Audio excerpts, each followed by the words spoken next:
Jurassic Park Rebirth, why did it suck? Let's get into it. A spoiler-free movie review.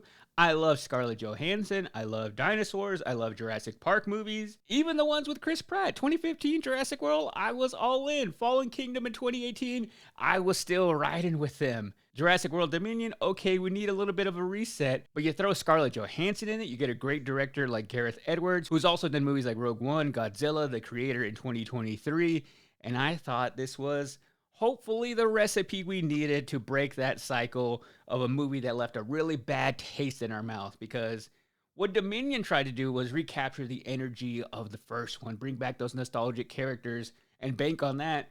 And what they failed to do was bring us a really good story. And now they have to retool the formula again and again to get us interested. So what happens here is Scarlett Johansson takes this highly skilled group. Their mission is to extract this genetic material, essentially this blood from dinosaurs. They need to get 3 different samples and take those samples in order to save the world. Because that DNA from the dinosaurs can provide us with some very life-saving benefits to all living people. And they have to go to this place that nobody else goes. It's supposed to be where all the most dangerous dinosaurs live. The island that was the research facility to the very first Jurassic Park, and what they dub as being the most dangerous place on Earth, and it's even illegal to go there. And I think with them setting it up that way, that we're about to go to the most dangerous, crazy place, and the trailer teasing us with all these dinosaurs, not just on land, but also in sea, I thought we were going to be in for some really crazy action, really crazy encounters, and overall, when I go watch a Jurassic Park movie, I want to see some ridiculous deaths. And what they set us up for was maybe something that got my hopes a little bit too high, because what we got was such a watered down version of a Jurassic Park movie. And whenever I first saw the trailer, I told you that my biggest worry was all of the humor used in that trailer, where it felt like Scarlett Johansson was speaking in signs you would find in my mother-in-law's kitchen. It just made their characters seem very one-dimensional and almost cartoonish, that it was made more towards a very younger audience, which is essentially what the first Jurassic Park was for, and adults just happen to like it, and now here we are, people who grew up with that movie in the 90s are now in our 30s and 40s and want to experience that again, and maybe we have to let go of the past a little bit. But after seeing that first trailer, I thought the comedy here just isn't right. The writing seems so bad. It felt to me what is described now as superhero humor, where I was just waiting at one point for Scarlett Johansson to be standing there and saying, "Oh no, the dinosaur's right behind me, isn't it?" That is just the level of acting and direction and writing that we were working with here, that the movie never found its sea legs. It was just kind of wobbling around the entire time. Something that I thought I would enjoy more is in this movie, it does open up with more of the journey to the island. There was more of an emphasis on aquatic dinosaurs, and I thought that would be a little bit more interesting, but we went almost 30 minutes with only having one and kind of a half encounters with dinosaurs. And for a Jurassic World movie, to have so few dinosaurs in the opening 30 minutes, that felt like a travesty within itself. And the movie even makes it a plot point to say that humans have kind of just grown tired of dinosaurs. They become so normal, less of a spectacle.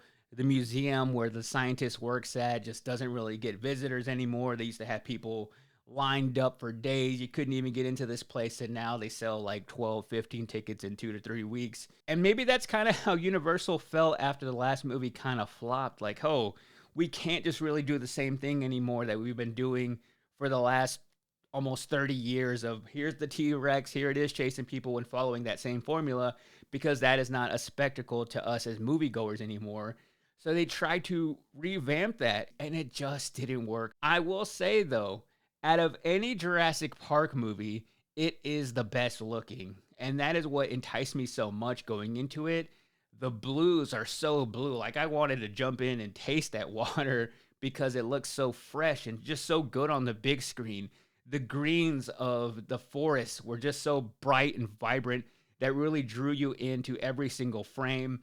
The reds, whenever they had flares going off, or the very few instances that there was blood, were so rich, and there was kind of that juxtaposition between the dark blues and the greens and the reds. Everything just had a wonderful color palette that they used to craft this movie.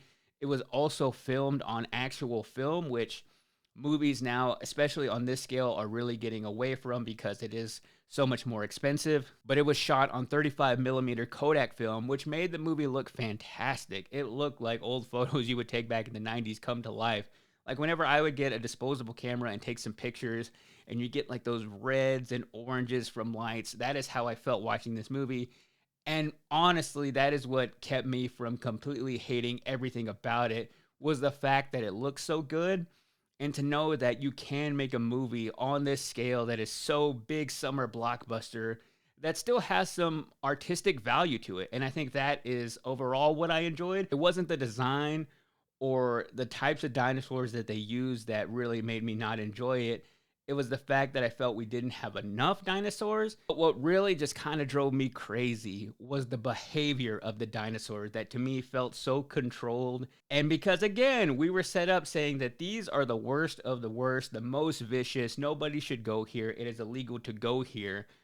I felt like I could take a stroll to this Jurassic World and have a pretty easy time because it felt like there was nothing on the line. And again, I don't want to give any spoilers or indicate who does and who doesn't live, but it became very, very clear. I knew it from the very first moment that you're introduced to every single character who is going to live and who is not going to make it. So it became so predictable and more like they were just concerned about who they keep around and who can move on if this movie is successful to make the next movie, which is something I just hate right now. That is the ongoing trend where if a character has a reason to die, I say kill him. Just kill him. Take him out if it is important to the story, if it's going to be memorable, if it's going to be impactful. Kill that character. I don't care about their contract in the real world. I don't care about them wanting to go on to a sequel. If it makes sense for the movie, if it's going to leave me with an emotional impact, kill that character. Don't keep them around just because, oh, we need to keep them alive to keep this franchise going. No, because me as the viewer, I'm going to check out. If I ever feel like something is being left on the table and it's not going to 100, where this franchise needs to go to 100, I'm checking out. And that is what I felt held this movie back, is their unwillingness to commit to things.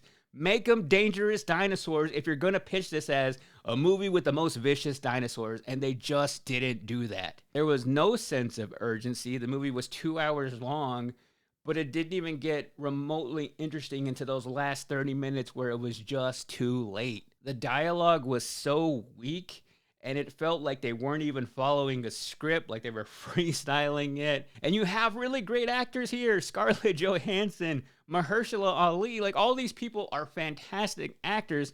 It just did not make sense. How am I seeing these actors who are so great seem like they are delivering high school theater lines? And the movie felt more like a commercial at time, which the first Jurassic Park had that in there as well. Any big summer blockbuster is going to have product placement. But the movie was trying to sell me candy, chips, and beer. And if the product placement is one of the things that I remember most about the movie, I don't know what that says about your movie. Maybe it says a lot of great things about your sponsors, but not so much about how the movie made me feel, how I felt it added to the franchise, because all I remember is them munching on some name brand snacks. Overall, it was too tropey, and the fact that it had excellent color grading, which is something I love, just could not save this movie. Scarlett Johansson could not save this movie. I still love all these actors. Maybe feel a little bit differently about the director now. With Jurassic Park Rebirth, that makes 7 Jurassic Park movies, and this is how I would rank them. At the very bottom, at number 7, I would put Jurassic Park Dominion. That movie just tainted the franchise. At number 6, I would put Jurassic Park 3, which came out in 2001. It was the first one not directed by Steven Spielberg, back with him doing the first and the second one, and just didn't really have the same identity. At number 5 is where I would put Jurassic Park Rebirth. They tried, they really tried, but just didn't get it right. At number 4, I would put Jurassic Park Fallen Kingdom, which I enjoyed seeing that movie in theaters. Not one I really revisit now, but overall pretty solid there, just not that memorable. At number 3, I would put Jurassic World from 2015.